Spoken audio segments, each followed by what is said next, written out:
ബിസ്മില്ലാഹിർ റഹ്മാനിർ റഹീം. അല്ലാഹുവിന്റെ പരിശുദ്ധമായ ഖുർആനിലൂടെ പറയുന്നുണ്ട്, വഅതിമ്മുൽ ഹജ്ജ വൽ ഉംറത ലില്ലാഹ്,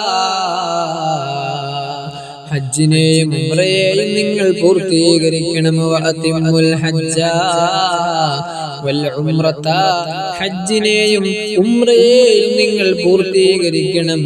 ലില്ലാഹ്, ആർക്ക് വേണ്ടിയാണ് പൂർത്തീകരിക്കേണ്ടത്? ഈ ലോകത്തെ പടച്ച പ്രപഞ്ച പരിപാലകനായ അല്ലാഹ്, അവന് വേണ്ടി വേണം നമ്മൾ പൂർത്തീകരിക്കാൻ. അതല്ലാതെ അയൽവാസികളെ കാണിക്കാനാകരുത്. അതല്ലെങ്കിൽ കുടുംബത്തിലെ എല്ലാവരും ഹജ്ജിന് പോയിട്ടുണ്ട്, ഇനി എനിക്ക് ആ ഒരു കുറവ് വേണ്ടല്ലോ എന്ന് കരുതിയുള്ള ഹജ്ജാകരുത്. പ്രിയപ്പെട്ട മുഅ്മിനേ, അല്ലാഹു തന്നെ ഖുർആനിലൂടെ പറഞ്ഞതല്ലേ, ഹജ്ജും ഉംറയും അല്ലാഹുവിന് വേണ്ടിയിട്ട് വേണം നിങ്ങൾ ചെയ്യാൻ. അല്ലാഹുവിന് വേണ്ടിയിട്ട് വേണം നിങ്ങൾ ചെയ്യാൻ. സഹോദരങ്ങളെ, വളരെ ശ്രദ്ധാപൂർവം ചിന്തിക്കേണ്ട വിഷയങ്ങളാണ്. ഹജ്ജ് എന്ന് പറയുമ്പോ നമ്മൾ ഒട്ടനവധി കാശികൾ ചെലവാക്കി പോകുന്നതാണ്.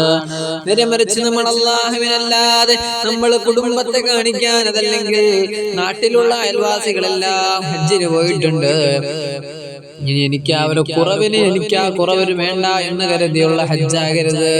അതുപോലെ തന്നെ എന്റെ പ്രിയപ്പെട്ട മുഅ്മിനീങ്ങളെ, അൽ ഹാജ് എന്ന് പറയുന്ന ബിരുദം കിട്ടാൻ വേണ്ടിയിട്ടാകരുത് നിങ്ങളുടെ ഹജ്ജ്. ചെയ്യുന്നതൊക്കെ അല്ലാഹുവിന് വേണ്ടിയിട്ടാകണം. അല്ലാഹുവേ തൗഫീഖ് നൽകണേ റബ്ബേ, തൗഫീഖ് നൽകണേ അല്ലാഹ്. ലോകത്തിന്റെ അഖില നിഖില മേഖലകളിൽ നിന്നും മഹാനായ ഖലീലുല്ലാഹി ഇബ്രാഹിം നബി അലൈഹിസ്സലാത്തു വസ്സലാമിന്റെ വിളിക്കുത്തരം നൽകിക്കൊണ്ട് ഈ ലോകത്തെ പടച്ച പ്രപഞ്ച പരിപാലകനായ സർവേശ്വരനായ അല്ലാഹു സുബ്ഹാനഹു വ തആലയുടെ പരിശുദ്ധമായ മസ്ജിദുൽ ഹറാമിലേക്ക് ഓരോ ഹാജിമാരും ഹജ്ജുമ്മമാരും യാത്ര പോയിക്കൊണ്ടിരിക്കുകയാണ്. ചിലവർ അവിടെ എത്തിക്കഴിഞ്ഞിട്ടുണ്ട്. അല്ലാഹു സുബ്ഹാനഹു വ തആല എല്ലാവരെയും പരിപൂർണമായ നിലയിൽ സ്വീകരിക്കട്ടെ, കബൂലാക്കട്ടെ എന്നാമുഖമായി ഞാൻ ദുആ ചെയ്യുകയാണ്. പ്രിയപ്പെട്ട സഹോദരങ്ങളെ, ഈ വർഷത്തെ ഹജ്ജിന് പോവാൻ അവസരം കിട്ടിയവരെ സംബന്ധിച്ചിടത്തോളം ഏറ്റവും വലിയ ഒരു കർമ്മമാണ്, ഏറ്റവും വലിയൊരു സൗഭാഗ്യമാണ് ജീവിതത്തിൽ മരിക്കുന്നതിന് മുന്നോടിയായി ഹജ്ജ് ചെയ്യുക. ഇസ്ലാമിക പഞ്ചസ്തംഭങ്ങളിൽപ്പെട്ട ഒന്നാണ് അൽ ഹജ്ജ് ഫീ സബീലില്ലാഹ്, അല്ലാഹുവിന്റെ മാർഗത്തിൽ ഹജ്ജ് ചെയ്യുക എന്ന് പറഞ്ഞാൽ. ഇതുവരെ അവിടെ പോകാത്തവർക്ക് അല്ലാഹു സുബ്ഹാനഹു വ തആല മരിക്കുന്നതിന് മുമ്പായിട്ട് ഒരു തവണയെങ്കിലും പോകാൻ തൗഫീഖ് നൽകുമാറാകട്ടെ എന്ന് ഞാൻ ദുആ ചെയ്യുകയാണ്. എൻ്റെ പ്രിയപ്പെട്ട മുഅ്മിനീങ്ങളെ, മുഅ്മിനാത്തുകളെ, ഒരു മനുഷ്യനെ സംബന്ധിച്ചിടത്തോളം ആ മനുഷ്യന് ഏറ്റവും കൂടുതൽ ആവശ്യകതയും ഏറ്റവും കൂടുതൽ ആവശ്യമുള്ളതും ഏറ്റവും കൂടുതൽ അത്യന്താപേക്ഷിതമായ ഒരു കാര്യമാണ് ആ മനുഷ്യന് സമാധാനം ഉണ്ടാവുക എന്നുള്ളത്.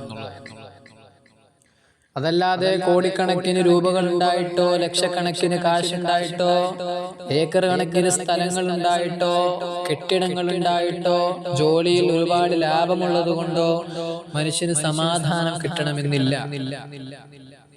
ഒട്ടനവധി കാശുണ്ടായിട്ടും ദുഃഖിക്കുന്ന, ഒരു ദിവസം പോലും മര്യാദയ്ക്ക് ഉറങ്ങാതെ കഴിയുന്ന ഒട്ടനവധി ആളുകൾ നമ്മുടെ ഇടയിലുണ്ട്, നമ്മുടെ മഹല്ലിലുണ്ട്, നമ്മുടെ പരിസ്ഥിതിയിലുണ്ട് എന്ന് നമ്മൾ മനസ്സിലാക്കണം. അപ്പൊ മനുഷ്യന് ഏറ്റവും കൂടുതൽ ആവശ്യമായ സംഗതിയാണ് സമാധാനം എന്ന് പറഞ്ഞാൽ. ഈ സമാധാനം നമുക്ക് കിട്ടുന്നത് എവിടെയാണ്? ഒരു ഉദാഹരണം പറയുകയാണെങ്കിൽ, നമ്മൾ മൊബൈലിലൂടെ തന്നെ മക്കയുടെയും മദീനയുടെയും സുന്ദരമാകുന്ന ചിത്രങ്ങൾ ഇങ്ങനെ മൊബൈലിലൂടെ കാണുമ്പോൾ ഹൃദയത്തിലൊരു സമാധാനം, ഹൃദയത്തിലൊരു കുളിർമ. ഓ, എന്ത് രസമാണല്ലേ, എന്ത് ഭംഗിയാണല്ലേ എന്നൊരു ചിന്ത. എന്നാൽ എന്റെ പ്രിയപ്പെട്ട സഹോദരങ്ങളെ, നാം മനസ്സിലാക്കണം, നാം എന്നാൽ യഥാർത്ഥത്തിൽ ലൈവായിട്ടത് കാണുമ്പോൾ നമുക്ക് എത്രമാത്രം സന്തോഷമുണ്ടാകും, എത്രമാത്രം നമ്മുടെ ഹൃദയത്തിൽ കുളിർമയുണ്ടാകും, എത്രമേൽ നമ്മുടെ ഹൃദയത്തിൽ സമാധാനം ഉണ്ടാകും എന്ന് നാം ചിന്തിക്കേണ്ടിയിരിക്കുന്നു. അപ്പോ ഇതിലൂടെ നമ്മൾ മനസ്സിലാക്കണം, ഒരു മനുഷ്യന് സമാധാനം കിട്ടുന്നത് എവിടെയാണ്? ഒരു മനുഷ്യന് സമാധാനം കിട്ടുന്നത് അള്ളാഹുവിന്റെ അതിമഹത്തരമാകുന്ന സ്ഥലങ്ങളൊക്കെ ഇങ്ങനെ സന്ദർശിക്കുമ്പോഴാണ്.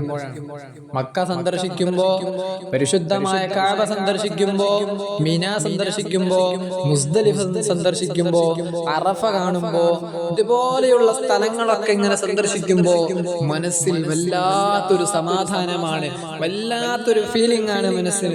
അല്ലാഹു സുബ്ഹാനഹു വ തആല നമുക്ക് തൗഫീഖ് നൽകുമാറാകട്ടെ. അല്ലാഹു നമുക്ക് തൗഫീഖ് നൽകുമാറാകട്ടെ. പ്രിയപ്പെട്ട മുഅ്മിനീങ്ങളെ,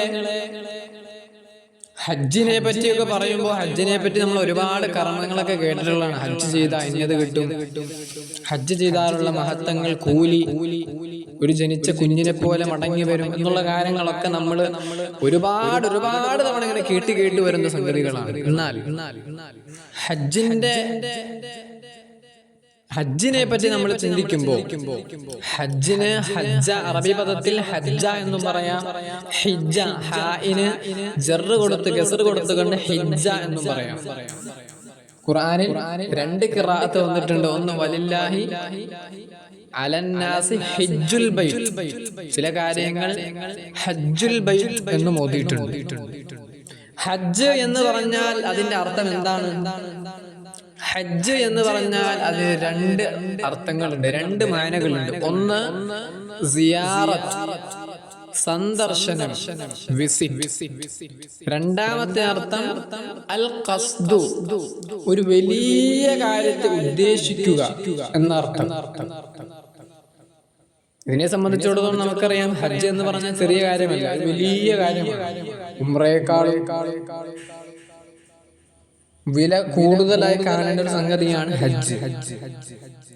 അപ്പോൾ എന്റെ പ്രിയപ്പെട്ട സഹോദരങ്ങൾ, മുഅ്മിനീങ്ങൾ, വളരെ ശ്രദ്ധാപൂർവം കേൾക്കണം, പഠിക്കണം, മനസ്സിലാക്കണം. ഹജ്ജ് എന്നൊക്കെ നമ്മൾ പറയാറുണ്ട്. ഹജ്ജിന്റെ സിയാറത്ത് എന്നർത്ഥമുണ്ട്, അതേപോലെ തന്നെ സന്ദർശനം, അതേപോലെ തന്നെ വലിയൊരു കാര്യത്തെ ഉദ്ദേശിക്കുക എന്ന മാനമുണ്ട്. ഞാൻ മുൻകൂട്ടി അത് പറഞ്ഞതേ ഉള്ളൂ, നിങ്ങളെല്ലാവരും മനസ്സിലാക്കാൻ വേണ്ടിയിട്ട് അള്ളാഹു തൗഫീഖ് നൽകുമാറാവട്ടെ. പ്രിയപ്പെട്ട സഹോദരങ്ങളെ, ഹജ്ജിന് പോകുന്നവർ പ്രധാനമായും ശ്രദ്ധിക്കേണ്ട നിരവധി കാര്യങ്ങളുണ്ട്. ഹജ്ജിന് പോകുന്ന ഹാജിമാരെയും ഹജ്ജുമ്മമാരെ സംബന്ധിച്ചിടത്തോളം എന്റെ പ്രിയപ്പെട്ട മുഅ്മിനീങ്ങളെ, അവർ ചെയ്യുന്നതായ സൽക്കർമ്മങ്ങൾ, ചെയ്യുന്ന സകല കർമ്മങ്ങളും നന്മകളും അത് അല്ലാഹുവിന് വേണ്ടിയാകണം എന്നുള്ളതാണ് ഏറ്റവും കൂടുതൽ പ്രധാനമായും ശ്രദ്ധിക്കേണ്ടത്. കാരണം ഹദീസുകളിലൊക്കെ അറിയാലോ, ഇന്നമൽ അഅ്മാലു ബിന്നിയ്യാത്ത്, അമലുകൾക്ക് അടിസ്ഥാനം നെയ്യത്താണ്. അതുകൊണ്ട് ചെയ്യുന്ന സകല സൽക്കർമ്മങ്ങളും അല്ലാഹുവിന് വേണ്ടിയാകണം. അതേപോലെ തന്നെ അവിടെ സംസാരത്തെ സൂക്ഷിക്കണം, നാവിൽ നിന്ന് മോശമായ സംസാരങ്ങൾ വരാതെ. അത്ര മഹത്വമേറിയ സ്ഥലങ്ങളിലൊക്കെ പോകുമ്പോ ഓരോ റക്അത്തിനും ഇരട്ടി പ്രതിഫലം കിട്ടുമെങ്കിൽ ഒരു തെറ്റ് ചെയ്താൽ അതിന് ഇരട്ടി ശിക്ഷയുണ്ടെന്ന് നബി സല്ലല്ലാഹു അലൈഹി വസല്ലം തങ്ങൾ പഠിപ്പിച്ചിട്ടുണ്ട്.